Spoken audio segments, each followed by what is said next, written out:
दोस्तों मैं Piyush Patel profit from it की ओर से आप सबका आज के इस लाइव सेशन में दोस्तों स्वागत करता हूं, जहां पे हम अलग अलग कंपनी के क्वार्टरली रिजल्ट अपडेट पे बात करेंगे। दोस्तों ये पूरी सीरीज है। लास्ट वीक हमने ऑलरेडी चार अलग अलग सेगमेंट पे बात कर ली। सेगमेंट पे बात हुई, इंडस्ट्री की अच्छी कंपनी पे बात हुई, और उस इंडस्ट्री की क्वालिटी कंपनी पे दोस्तों बात हुई।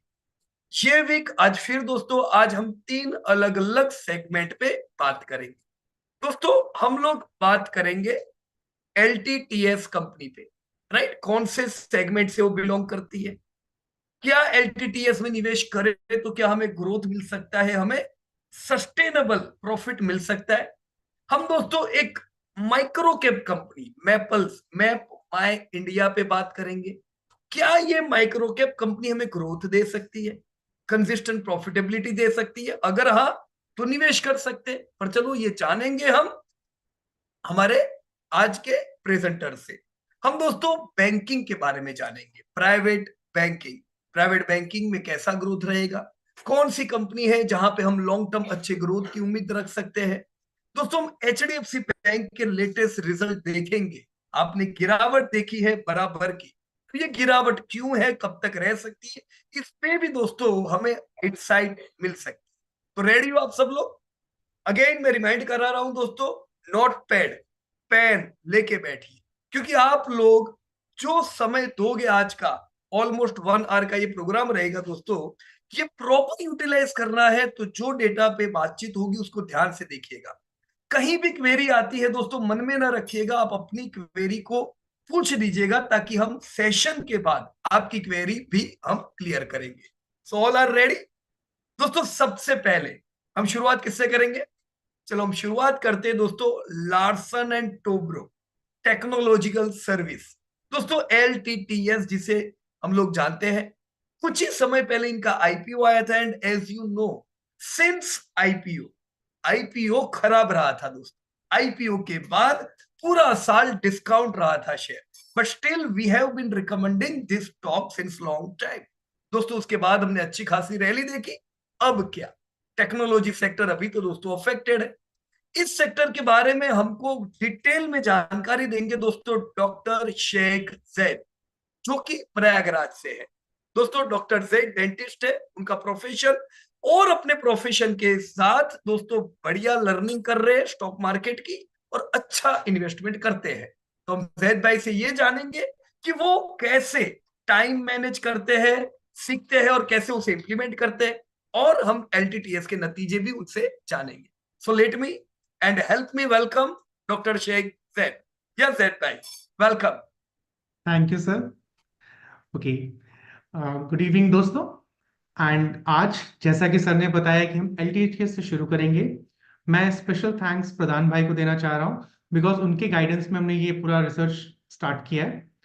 एंड जैसा कि एलटीटीएस सर ने पहले ही बताया कि ये आईटी इंडस्ट्री से रिलेटेड रिलेटेड कंपनी है। 9 मंथ रिजल्ट में से क्या रहे, इन सबको जानने से पहले हम इस इंडस्ट्री को थोड़ा सा जान लें। फ्रेंड्स, इंडस्ट्री को क्यों जानना है?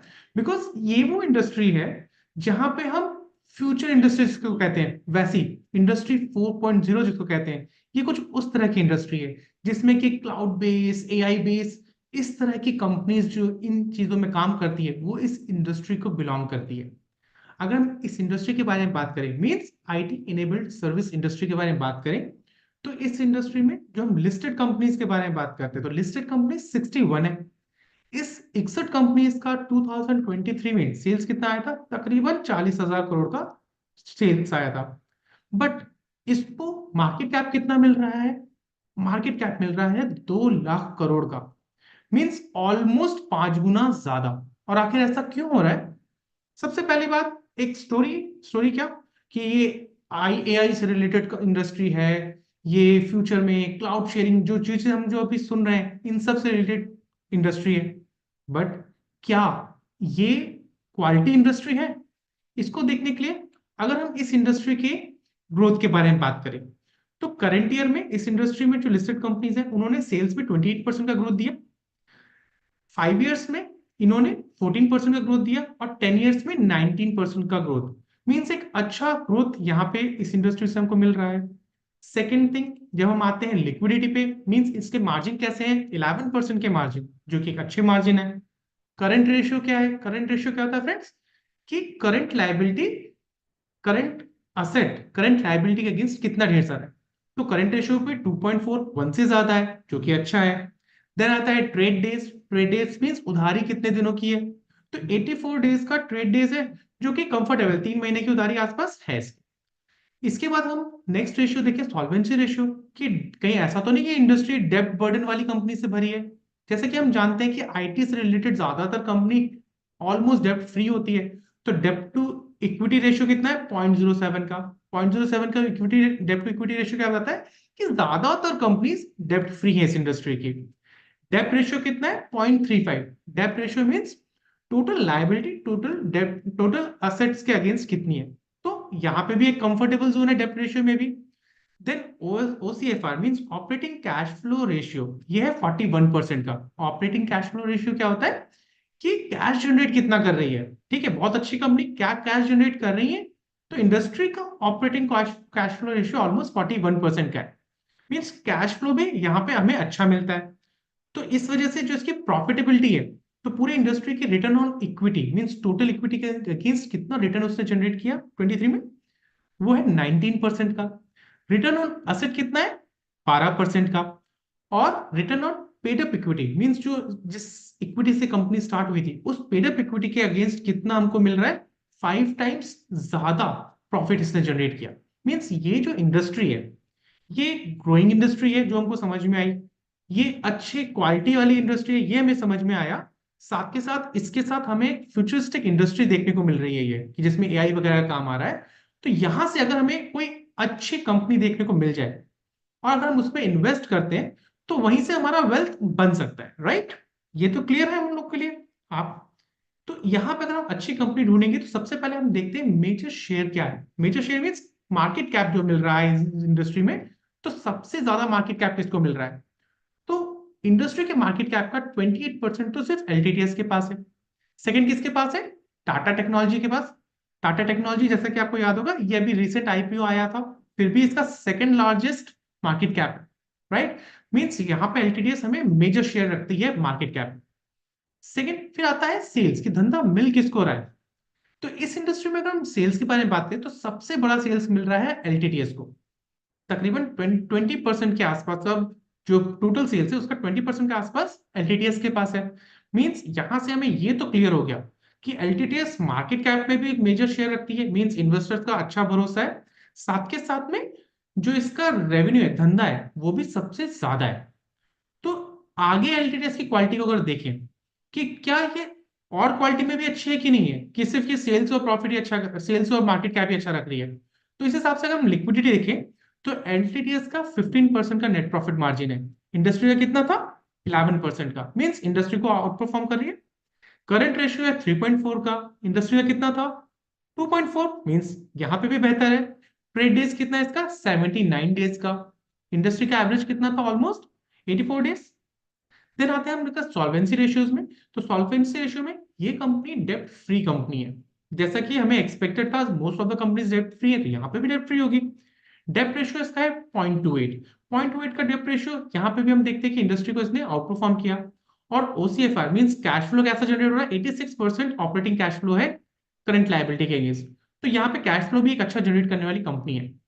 ये इसी तरह से अगर हम इसके प्रॉफिटेबिलिटीज को देखें तो प्रॉफिटेबिलिटी रेशियोज भी इसके अच्छे हैं, जैसे रिटर्न ऑन इक्विटी 23% का, रिटर्न ऑन एसेट 17% का, और return on paid up equity 56 times है।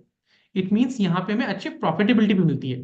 मींस यहाँ पे ये कंपनी ओवरऑल अपनी इंडस्ट्री की बाकी कंपनीज को आउट परफॉर्म करती हुई दिख रही है, राइट। तो चलिए इस कंपनी के बारे में थोड़ा और जानते हैं इन्वेस्टमेंट से पहले, बिकॉज हमें इन्वेस्टमेंट से पहले ये जानना जरूरी है कि ये एलटीटीएस है क्या और ये करती क्या है।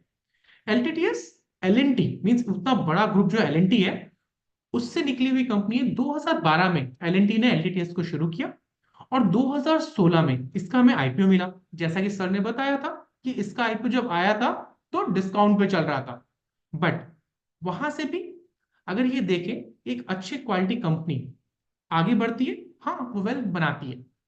अगर हम एलटीटीएस को देखें, एलटीटीएस करती क्या है, basically LTTS engineering research and development की कंपनी है, मीन आर&डी में काम करने वाली कंपनी है। इसके मेनली 5 वर्टिकल्स है। सबसे पहला आता है ट्रांसपोर्टेशन। ट्रांसपोर्टेशन में क्या करती है, ये डिफरेंट टाइप्स के व्हीकल्स को ओईएम सप्लाई करती है, ओईएम डेवलप करने में मदद करती है। ये electric vehicles, ADAS, ADAS means advance driver assistance system, इसी तरह से autonomous driving, software defined vehicles, इन सब के डेवलपमेंट में मदद करती है। इनके डेवलपमेंट में इक्विपमेंट्स वगैरह को डेवलप करने में मदद करती है। मींस ट्रांसपोर्टेशन एक इसका वर्टिकल हो गया। सेकंड, ये अपना रेवेन्यू जनरेट करती है इंडस्ट्रियल प्रोडक्ट से। इंडस्ट्रियल प्रोडक्ट्स क्या होता है friends, industrial products different industry की जो डिजिटल ट्रांसफॉर्मेशन हो रही है वहां पे ये मदद करती है। वो कैसे, जैसे डिफरेंट टाइप्स की जो इनकी टेक्नोलॉजी है उनको बनाने में, इसके इलेक्ट्रिकल कंट्रोल्स, इंडस्ट्री में यूज होने वाले इक्विपमेंट के इलेक्ट्रिकल कंट्रोल्स वगैरह बनाने में ये उनको डेवलप करने में मदद करती है। इसका थर्ड वर्टिकल है telecom and hitech, means different जो अभी टेलीकॉम के इक्विपमेंट्स है और कम्युनिकेशन के इक्विपमेंट्स है, ये उनको डिजाइन करने में, उनके कॉन्सेप्ट से लेकर उनको डिजाइन करना, उनको डिलीवर करना, यहां तक ये कंपनी सपोर्ट करती है। जैसे डिफरेंट टेलीकॉम इक्विपमेंट्स, कैसे 5G इनेबल्ड डिवाइसेस जो आ रहे हैं उनमें, साथ में नेक्स्ट जेन जो कम्युनिकेशन डिवाइसेस हैं, जैसे ही आपका डिफरेंट एडवांस कम्युनिकेशन चिपसेट जो बनती है वहां पे ही कंपनी काम कर रही है। इसी तरह से जो ओटीटी प्लेटफॉर्म्स है वहां पे मोनेटाइजेशन वगैरह का जो देखते हैं वहां पे ही कंपनी काम कर रही है। मींस यहाँ पे भी इसको एक अच्छा रेवेन्यू मिल रहा है। थर्ड आता है प्लांट, फोर्थ आता है प्लांट इंजीनियरिंग, जो डिफरेंट टाइप्स के प्लांट्स लगते हैं, जैसे कि आपका वाटर प्यूरिफिकेशन प्लांट्स हो गया, सीवेज प्लांट्स, अलग अलग तरह के प्लांट्स जो डेवलप होते हैं वहां पे ये प्लांट को डिजाइनिंग, उसके इंजीनियरिंग, उसके प्रोजेक्ट का मैनेजमेंट, उस प्रोजेक्ट को हैंड ओवर करना और साथ के साथ उसके सर्विसेज देना, ये सब चीजें ये प्लांट इंजीनियरिंग में करती है। इसका जो फिफ्थ और जो सबसे नया वर्टिकल है रेवेन्यू जनरेशन का है, वो है मेडिकल डिवाइसेस। मींस जिस हिसाब से आजकल नए नए मेडिकल डिवाइसेस बन रहे हैं, भले ही वो सर्जिकल मेडिकल हो, सर्जिकल डिवाइसेस हैं, भले ही वो थेरेपेटिक डिवाइसेस हैं, भले ही वो अलग ऑर्थोपेडिक डिवाइसेस है, उन सब के जो नए नए इक्विपमेंट्स बन रहे हैं, उनके डिजिटली जो कंट्रोल्ड इक्विपमेंट्स बन रहे हैं, ये वहां पे भी डेवलपमेंट में काम कर रही है। तो ये जो 5 वर्टिकल्स है, यहाँ से इसको रेवेन्यू आता है। और इसका रेवेन्यू कहाँ कहाँ से कितना आता है अगर हम इसको देखें, तो सब जो इसका सबसे मेजर रेवेन्यू आता है वो आता है ट्रांसपोर्टेशन से, टोटल का 33%। एंड सेकेंड मेजर रेवेन्यू आता है टेलीकॉम एंड हाईटेक से, जो कि ऑलमोस्ट 25% में आता है। यहाँ पे खास देखने वाली बात क्या है कि ये अपने रेवेन्यू जनरेशन में एक वेल डाइवर्सिफाइड कंपनी है, राइट। तो चलिए थोड़ा और जानते हैं कि हिस्टोरिकली ये कंपनी ने कैसा काम किया। अगर हम इसके ऑपरेशनल रेवेन्यू को देखें तो 2016 में जब वो लिस्ट हुई तब से लेके अभी तक 2023 तक 15% के सीएजीआर से इसने अपना रेवेन्यू ग्रोथ करते हुए ऑलमोस्ट 8,000 करोड़ का रेवेन्यू इसने कर लिया है, राइट। अगर हम इसके प्रॉफिट के बारे में बात करें तो प्रॉफिट भी 2016 का जो 400 करोड़ के आसपास का प्रॉफिट था वो बढ़ाकर 16% के सीजीआर से इसने तकरीबन 1100-1200 करोड़ का रेवेन्यू प्रॉफिट भी कर लिया है। तो यहाँ से अच्छा प्रॉफिट जनरेशन वाली, कंसिस्टेंट प्रॉफिट देने वाली कंपनी है ये हमको मालूम पड़ा। साथ साथ अगर हम इसके रिजर्व को देखें तो रिजर्व को हम देखेंगे 2017 से। ऐसा क्यों? बिकॉज 2016 में तो इसको आईपीओ आया था, वहां से एक हमको एक रिजर्व में एक अच्छा जंप देखने को मिला यहाँ पे। तो यहाँ पे भी 2017 से लेके 2023 तक तकरीबन 22% के सीएजीआर से इसने अपने रिजर्व को भी ग्रो किया। तो जब प्रॉफिट बढ़ रहे हैं, जब रिजर्व बढ़ रहा है, जब सेल्स बढ़ रहा है, तो इसका इफेक्ट हमें कहाँ देखने को मिलेगा? इसका इफेक्ट हमको देखने को मिलेगा अपने वेल्थ पे। वेल्थ पे कैसे कि 1 लाख रुपए अगर हम इसके 2016 में इन्वेस्ट करते तो आज वो तकरीबन 6 लाख तक पहुंचे, अपने 6 टाइम्स उसने अपने वेल्थ को कर दिया। साथ के साथ ये कंपनी कंसिस्टेंटली डिविडेंड बांटने वाली कंपनी है। ऑलमोस्ट 25 to 30% डिविडेंड अपने प्रॉफिट का ये बांट देती है। मीन्स यहाँ पे हमें कंसिस्टेंट कैश फ्लो भी मिल रहा है, साथ साथ हमारी वेल्थ भी जनरेट हो रही है। ये होता है पावर एक अच्छी कंपनी में इन्वेस्ट करने का, राइट। तो चलिए ये थोड़ी हिस्टोरिकल बातें, ये देख लें कि अभी 9 मंथ रिजल्ट आया कैसे, जिसके लिए हम इतना लोग बैठे हैं। तो रेवेन्यू ग्रोथ मिला हमें 10% का, एक्सपेंस ग्रोथ मिला हमें 10% का, प्रॉफिट ग्रोथ भी मिला 10% का, और मार्जिन मिले 14% का, जो कि लास्ट ईयर के मार्जिन जैसे ही है, राइट। जहां पे हमने देखा, जैसे हमने अपना जो आईटी कंपनीज, बाकी कंपनीज में देखा कि जहां पर रेवेन्यू अफेक्टेड था, यहाँ पे उतना इफेक्ट हमें रेवेन्यू में देखने को नहीं मिला। आखिर ऐसा क्यों? इसको जानने के लिए हमें रेवेन्यू को पहले देखना पड़ेगा, कहां से कितना रेवेन्यू आया, राइट? तो अगर हम सेगमेंटल रेवेन्यू के बारे में बात करें तो सबसे बड़ा किसका आता था? ट्रांसपोर्टेशन से रेवेन्यू। ट्रांसपोर्टेशन ने इसको सपोर्ट किया, तकरीबन 15% का ग्रोथ मिला है ट्रांसपोर्टेशन से। यहां पे हमने देखा ये जो इसका वेल डाइवर्सिफाइड पोर्टफोलियो था उसने इसके रेवेन्यू ग्रोथ को गिरने नहीं दिया, जैसा कि बाकी आईटी कंपनीज में हमने देखा। सेकेंड आता है, सेकेंड हाईएस्ट था टेलीकॉम हाईटेक में। यहां पे हम अफेक्ट देखने को मिलता है बिकॉज नॉर्थ अमेरिका से इसका एक मेन डिमांड आती है और नॉर्थ अमेरिका की मंदी इसको यहाँ पे अफेक्ट कर रही है, राइट? तो जैसे जैसे वहां की मंदी कम होगी वहां पे डिमांड आएगी, हम यहाँ पे भी एक अच्छा ग्रोथ देखने को पाएंगे। रेवेन्यू ग्रोथ तो हमने देख लिया, साथ साथ हम खर्चे भी तो देख लें कि कंपनी ने खर्चे किए कहाँ पे। तो कंपनी खर्चे के बारे में बात करें तो एक्सपेंस में सबसे बड़ा इसका एक्सपेंस है एम्प्लॉय का, और एम्प्लॉय में इसने 8% का ग्रोथ किया एक्सपेंस में। मींस एक्सपेंस भी कंट्रोल्ड ही है इसका, राइट? तो इसके हिसाब से करंट ट्रेंड क्या आ रहा है? मींस करंट ट्रेंड मतलब अभी चल क्या रहा है, मतलब ऐसा कौन सी लहर चल रही है कि इसको ऊपर जाना है कि नीचे। तो करंट ट्रेंड में हम सेल्स ट्रेंड को देखें तो ईयर एंड में 22% का सेल्स ग्रोथ मिला, क्वार्टर वन में 15% का, H1 में 9% का, और 9 मंथ में हमें मिला है 10% का। तो हम ये एक्सपेक्ट कर सकते हैं कि इस साल के आखिर तक 12% का सेल्स ग्रोथ तो ये दे दे, राइट? इसी तरह प्रॉफिट ट्रेंड अगर हम देखें तो प्रॉफिट में जहां पे ईयर एंड में 22% का प्रॉफिट ग्रोथ था, क्वार्टर वन में 13% का रहा, H1 में 9% का, अभी आया है 10% का। तो हम ये कंजर्वेटिव होते हुए एक्सपेक्ट कर सकते हैं कि 7% का तो हमें प्रॉफिट ग्रोथ ये कंपनी दे दे, राइट? तो इस ट्रेंड के हिसाब से हम फ्यूचर को क्या एक्सपेक्ट करते हैं? ये जो ट्रेंड है इसके हिसाब से अगर हम फ्यूचर एक्सपेक्टेशन करें तो जो 2023 में 8,000 करोड़ का इसने रेवेन्यू जनरेट किया था, हम ये एक्सपेक्ट करते हैं कि तकरीबन 8,800 करोड़ के आसपास का रेवेन्यू ये 2024 में करे। और इसी तरह से एक अच्छे लॉन्ग टर्म ग्रोथ के हिसाब से हम 41,000 का रेवेन्यू तकरीबन 2035 में एक्सपेक्ट कर सकते हैं, राइट?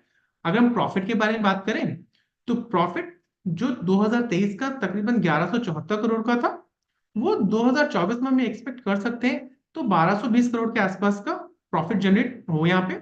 और यही प्रॉफिट 2035 तक तकरीबन 5,500 के लैंडमार्क पे पहुंचे, 5,500 करोड़ के लैंडमार्क पे पहुंचे, ये हमारी एस्टिमेशन है।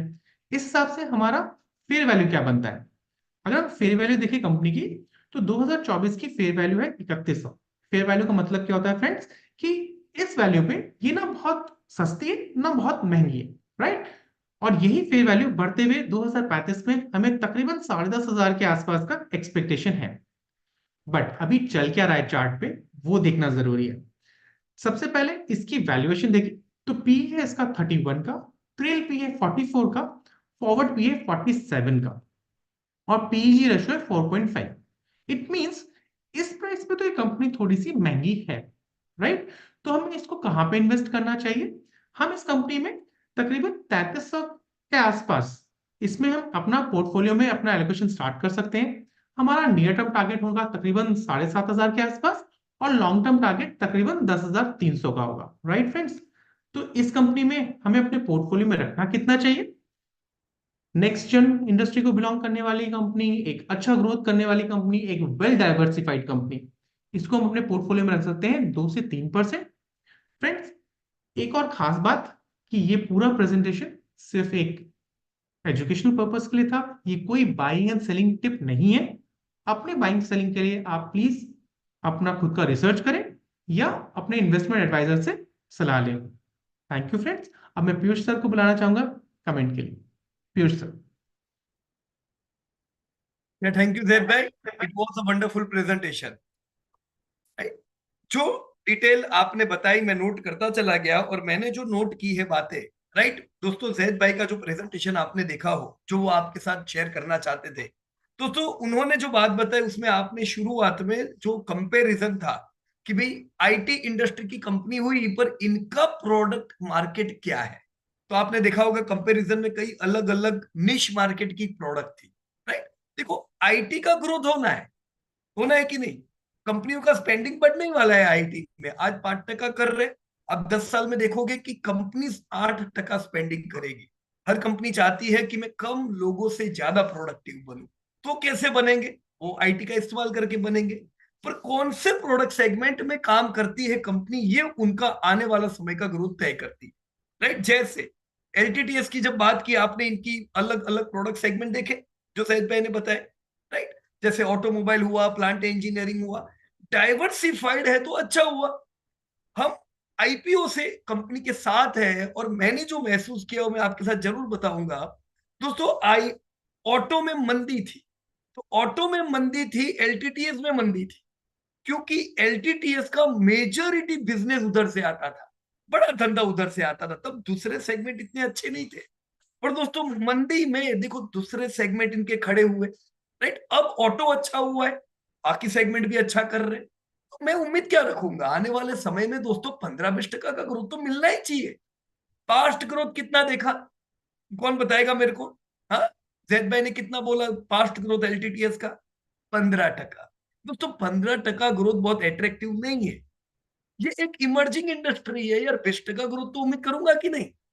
पर मुझे लो ग्रोथ क्यों मिला, 15% ग्रोथ क्यों मिला? क्योंकि ऑटो में मंदी थी, बराबर है। अब ऑटो में तेजी है दोस्तों, कंपनी का ग्रोथ बढ़ने लगा है, राइट। आने वाले समय में मैं एलटीटीएस से 15-20% का एक कंजर्वेटिव ग्रोथ जरूर उम्मीद करूंगा दोस्तों। आपको जैद भाई ने क्वालिटी के बारे में बताया, एकदम टॉप क्वालिटी कंपनी, एक अच्छा ग्रुप। दोस्तों, जनरली कोई नई कंपनी आती है, हम थोड़ा इन्वेस्ट करते हैं, थोड़ा, फिर धीमे धीमे अपना स्टेक बढ़ाते हैं, राइट। क्योंकि उनके ग्रुप के बारे में पता नहीं है, पता नहीं प्रमोटर कैसे है। इस केस में इनका ग्रुप क्या है? एल दोस्तों, हाई ट्रस्ट वाला ग्रुप, जिसने आजादी से लेके अभी तक 75 साल दोस्तों इन्होंने कभी भी लॉस नहीं किया है, कंसिस्टेंट डिविडेंड दिए हैं। तो ऐसे ग्रुप की एक कंपनी में दोस्तों हमें डरना थोड़ी ना चाहिए पैसा लगाने में। सो यस, हमने स्टेक को ज्यादा रखा। अब ये जो जेड भाई ने 2-3% बताया, ये भी आपके ऊपर है। अब आपके पास टीसीएस है, आपके पास एलटीटीएस, आपके पास टाटा एलेक्सी, आपके पास मल्टीपल कंपनी है, आप 2-3% स्टेक रखो। अब आपको लिमिटेड कंपनी रखनी, मान लो आपको 1-2 कंपनी रखनी, तो स्टेक बढ़ाओ ना आपका आईटी। ओवरऑल ये आईटी का पार्ट है, तो ये आपको सोचना है दोस्तों, बराबर है। अभी टाटा टेक्नोलॉजी का आईपीओ आया था, आया ना। अब आपको टाटा में पैसा लगाना कि यहां लगाना, दोनों अच्छे group. But Tata main focus दोस्तों ऑटो है, और एलटीटीएस डाइवर्सिफाइड है। मुझे देखो, नियर टर्म में ऑटो में ज्यादा तेजी, पर मैं जब लॉन्ग टर्म चित्र देखता हूं तो मुझे एलटीटीएस में ज्यादा सस्टेनेबिलिटी नजर आती है, due to diversification of their business. Depend नहीं है एक ही कंपनी पे कि भाई हमारी टाटा मोटर हमको बिजनेस देगी, ऐसा नहीं है दोस्तों। वाइड वेराइटीज ऑफ इनके पास क्लाइंट बेस है, तो दोनों अच्छी है। मैं नहीं कहूंगा Tata technology is not good. जो टाटा टेक्नोलॉजी में पैसा लगाएगा उसको ग्रोथ मिलेगा, कभी लॉस करने वाली नहीं है कंपनी, कंसिस्टेंट प्रॉफिट मिलेंगे, राइट। बट स्टिल एलटीटीएस पे वेटेज दोस्तों हमारा पड़ता है, ऑलराइट। तो मुझे उम्मीद है दोस्तों, जो बातें आपको जैद भाई ने बताई आपको समझ में आई होगी। एक और चीज पे आपका ध्यान जाना चाहिए, डेट वाज लो ग्रोथ। इस साल का ग्रोथ क्या है जैद भाई ने बताया? 10%। यार अच्छा ग्रोथ थोड़ी ना है, हा? पर ये तो हम प्रिपेयर ही थे ना पहले से, इस बार तो पूरा ही ग्रोथ रहने वाला था, राइट। जो प्रकार से आईटी इंडस्ट्री डेवलप कंट्री से धंधा लाती है, और डेवलप कंट्रीज की हालत टाइट है, तो ग्रोथ ऐसा ही रहना है। पर दोस्तों, ऐसे बेकार समय में भी इन्होंने अच्छा ग्रोथ किया, प्रॉफिट आए। ये बुरे समय में एसआईपी करो, कोई चिंता की बात नहीं है दोस्तों।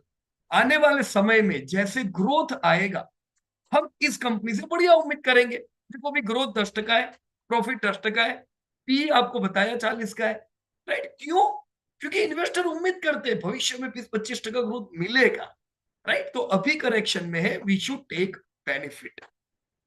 आपने नीचे अगर पिछले साल लिए हुए, आप थोड़ा प्रॉफिट बुक भी कर सकते हो, इसमें भी कोई दो राय नहीं है, राइट। जब तक करेक्शन में है, कुछ भी शेयर नहीं है एक्यूमुलेट करो। आपने लिए हुए थे, थोड़ा प्रॉफिट बुक कर सकते हैं, बराबर है। So thank you very much to Zaid भाई, आपने बहुत ही अच्छे प्रकार से पूरी कंपनी की इन्वेस्टर को प्रॉपर इंफॉर्मेशन दी। मैं कहूंगा फिर भी जैद भाई ने, एक स्टूडेंट है, उन्होंने अपना रिसर्च पेश किया है। दोस्तों, आपको अपने हिसाब से सोचना है, मैं कितना पैसा डालूं या कौन सी कंपनी में डालूं, right. Company profit from it का कोई टिप देने का काम नहीं, all right. So great Zaid भाई, thank you very much for your presentation. क्या अब हम आगे बढ़े? ओके दोस्तों, एलटीटीएस, चलो ये टेक्नोलॉजी की कंपनी पे हम लोगों ने अभी बात कर दी। अब दोस्तों प्राइवेट बैंकिंग पे बात